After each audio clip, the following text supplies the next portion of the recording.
श्याम। गोस्वामी तुलसीदास जी महाराज सात्विक तात्विक चिंतन करते हुए कहते हैं कि गृह कारज नाना जंजाल, ते अति दुर्गम शैल विशाल,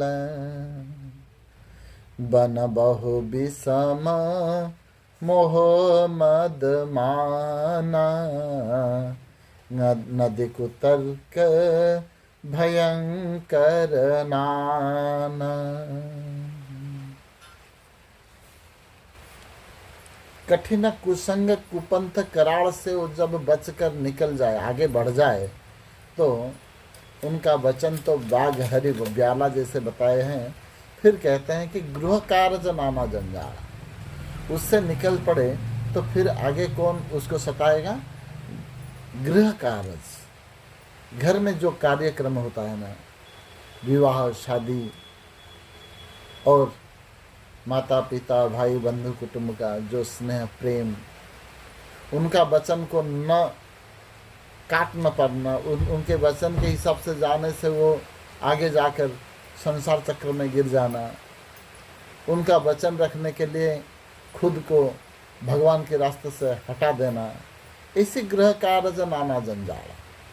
गृह का कार्य जो होता है, पत्नी के लिए, पुत्र के लिए, पिता माता के लिए जो कर्तव्य, उनका वचन मानना जरूरी है, ये जो लोक धर्म हमारे जीवन में आ जाता है, वो तो महान जंजाल है। इसी जंजाल से मुक्ति पाना भी, इसी को भी काटना साधक के लिए असंभव जैसे हो जाता है।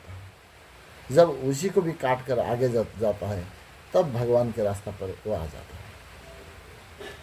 गृह कार्य नाना जंजाला, गृह का कार्य जो है, खाना बनाना, खाना पकाना, कपड़ा साफ करना, शरीर के देखना, माता पिता का सेवा करना, भाई बंधु कुटुंब को देखना, को समाज में हमें को क्या कौन क्या बोल रहा है उसी को हम जवाब देना, उनके बातों को हम कैसे दूर कर सकें, इसी चिंता, ऐसी बहुत सारे जब हमारे जीवन में आ जाता है, बहुत सारे समस्या आ जाता है। ये गृह कार्य है, घर का ये जो कार्यक्रम है, ये सब बहुत बड़े जंजाल है। जंजाल अर्थात ये ऐसी एक जाल है, जो जाल में फंस जाने से जीव वहाँ से निकलना ही मुश्किल हो जाएगा। एक बार फंस गया, एक बार इसमें लपट गया, तो वो दलदल में फंसता चला जाएगा। वो आगे भगवान के रास्ता उसके लिए एक तरफ बंद हो गया,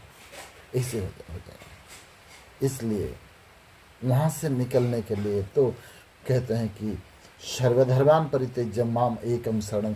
कौन सा धर्म? लोक धर्म। ये लोक धर्म का त्याग करके भगवान के धर्म पे आने के लिए तो गीता जी में भगवान श्री कृष्ण बताए हैं, धर्मम भजस्व त्यज लोक धर्मम। भागवत में कहते हैं, आत्मदेव ब्राह्मण को गोकर्ण जी, द्विश्लोकी भागवत में आता है। कौन सा धर्म को? ये धर्म में फंस जाए, एक बार लग जाए तो जीव और वहां से निकलना मुश्किल हो जाएगा। इसी को गोस्वामी यहाँ पर कहते हैं कि गृह कारज नाना जंजाल, ते अति दुर्गम। ये इतना दुर्गम है, कैसे ना? शैल विशाल, बड़े बड़े पहाड़ को चढ़ना सहज है, लेकिन ये गृह कार्य का जो जंजाल है, इसी से मुक्त होकर आगे बढ़ना असंभव जैसा है। बन बहु विषम मोह मद मान।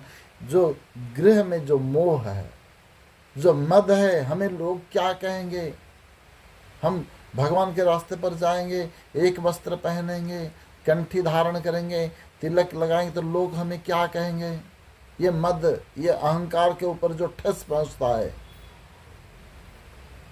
यह मोह, ये संसार का जो मोह है, माता पिता का मोह, दादा दादी का मोह, नातिन का मोह, स्त्री पुत्र का मोह जो है, इससे उबरना और आगे जाकर लोग क्या कहेंगे, यही मद में गिर जाना। ये मान अभिमान का जो खेल आएगा आगे।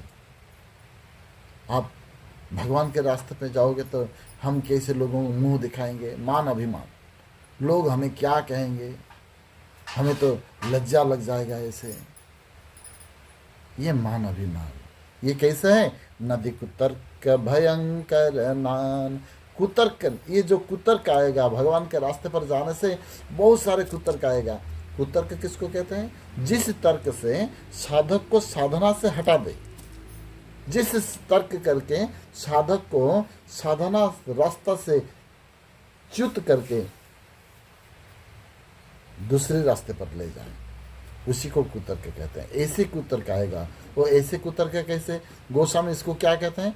न दुर्गम शैल कहले कि नदी कुतर्क भयंकर नान। वो भयंकर है, उसको झेलना भी इतना सहज नहीं है। जो कुतर्क करेंगे उनका भाषा, उनका व्यवहार, उनका विचार, उनका आक्रमण, ये भयंकर है। कुतर्क का भयंकर आक्रमण होगा। और उससे भी जो आगे बढ़ जाए तो उसमें कहते हैं कि श्रद्धा जागृत होगा। जे श्रद्धा संबल रहते नहीं, उसके बाद श्रद्धा जागृत होगा। हमें ये सब को पार करना पड़ेगा। गोस्वामी इसी चौपाई के माध्यम से हमें ये शिक्षा देता है। आगे सत्संग कल देखेंगे। आज का सत्संग विश्राम। बोलो मानस कुटीर बिहारी बिहारिणी जी महाराज की जय।